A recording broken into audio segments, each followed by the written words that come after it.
Welcome you all बच्चों, again biology class में आप लोगों का वेलकम कर रही हूँ। फिर कल हम लोगों ने प्रीवियस क्लास में पढ़ा था रेस्पिरेटरी सिस्टम का पार्ट 1, जिसमें मैंने आपको बताए थे रेस्पिरेटरी ऑर्गन्स कौन से हैं, रेस्पिरेटरी ट्रैक्ट क्या है जिसके थ्रू एयर इनहेल हो रही है, एक्सहेल हो रही है, जो ऑर्गन्स उसमें इन्वॉल्व हो रहे हैं उनको रेस्पिरेटरी ऑर्गन्स कहते हैं। देन मैंने आपको एक चीज और बताई थी कि ये जो रेस्पिरेशन का प्रोसेस है इसमें केवल इनहेलेशन ऑक्सीजन और एक्सहेलेशन कार्बन डाइऑक्साइड नहीं है। जब अभी मैं आपको केवल 2 स्टेप बताऊंगी इसके, जो अप टू 8th क्लास तक है, आगे इसमें और भी स्टेप वो भी मैं बताऊंगी, लेकिन पहले सुन लीजिए। पहला फर्स्ट स्टेप जो कॉमन स्टेप है, फर्स्ट स्टेप जो है कॉमन स्टेप जिसको हम कहते हैं ब्रीदिंग। और in some of the book it is written breathing को ही एक्सटर्नल रेस्पिरेशन कहा गया है। अब ब्रीदिंग में हो क्या रहा है बच्चे?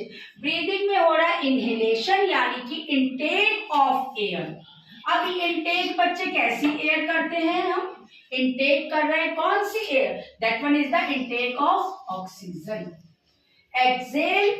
एक्सहेलेशन में हम क्या कर रहे हैं? That one is the exhalation. और एक्सहेलेशन कौन सी एयर का हो रहा है? That one is rich in carbon dioxide. ठीक है, रिच इन कार्बन डाइऑक्साइड। तो इनहेलेशन और एक्सहेलेशन में क्या डिफरेंस है वो ध्यान रखिएगा। किन बॉडी ऑर्गन्स पे क्या चेंज होता है, क्या फर्क पड़ रहा है। इनहेलेशन में active process, exhalation passive process. अब आपको पता है ये जो लंग्स है हमारी, दे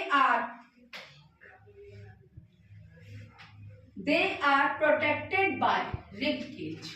रिब केज से प्रोटेक्ट कर रहा है, लेकिन क्या चेंज आ रहा है रिब केज में वो भी देखिए।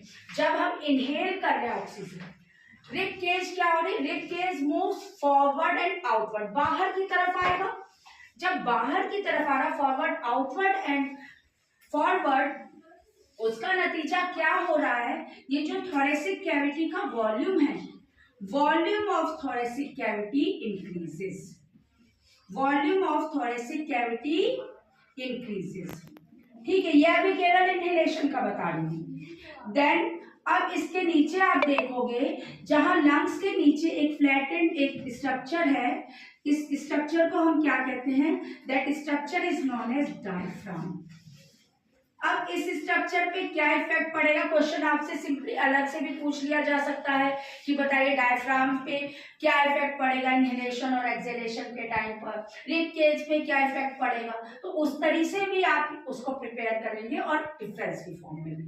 तो अब मैंने रिब केज का तो बता दिया। अब डायफ्राम को देखोगे तो ये डायफ्राम क्या करेगा? कॉन्ट्रैक्ट हो जाएगा, कॉन्ट्रैक्ट, फ्लैटन।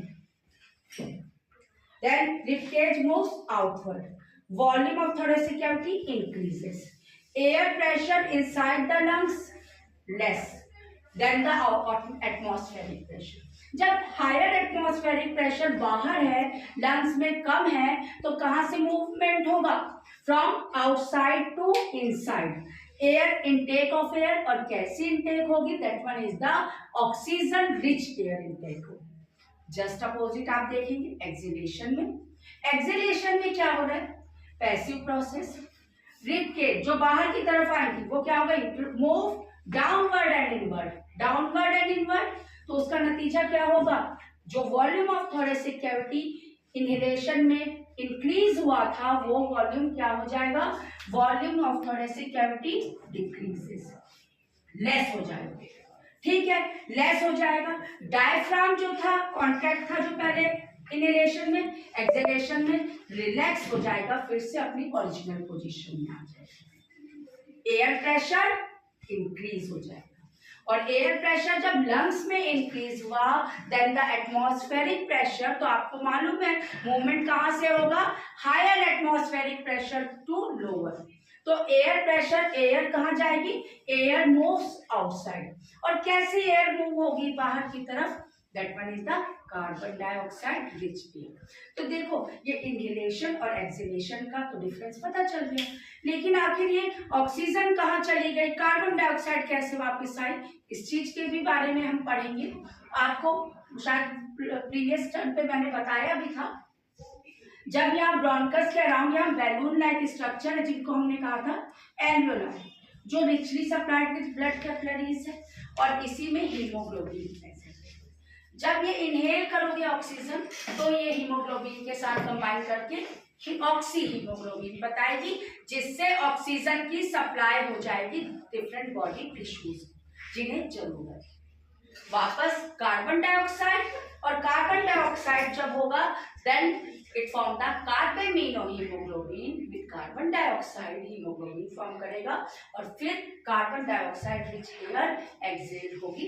तो ये मेन पार्ट मैंने बताया है इनहेलेशन और एक्सेलेशन का, तो इसको अच्छे से प्रिपेयर करिएगा। That one is the first step, breathing और एक्सटर्नल रेस्पिरेशन। नेक्स्ट टर्न पे मैं तुम लोगों को इंटरनल रेस्पिरेशन या सेल्यूलर रेस्पिरेशन बताऊंगी। तो आज के लिए इतना काफी है, इसको अच्छे से प्रिपेयर करिएगा, ठीक है। This one is all for today's class. और बच्चों देख लिया करो, समझा तो करो कि क्या पढ़ाया जा रहा है, तो उसको अच्छे से समझो, तो I think it will be quite helpful for you. So this is all for today's class. Thank you. Next turn पे नेक्स्ट क्लास में मिलेंगे, इसी को कंटिन्यू करेंगे।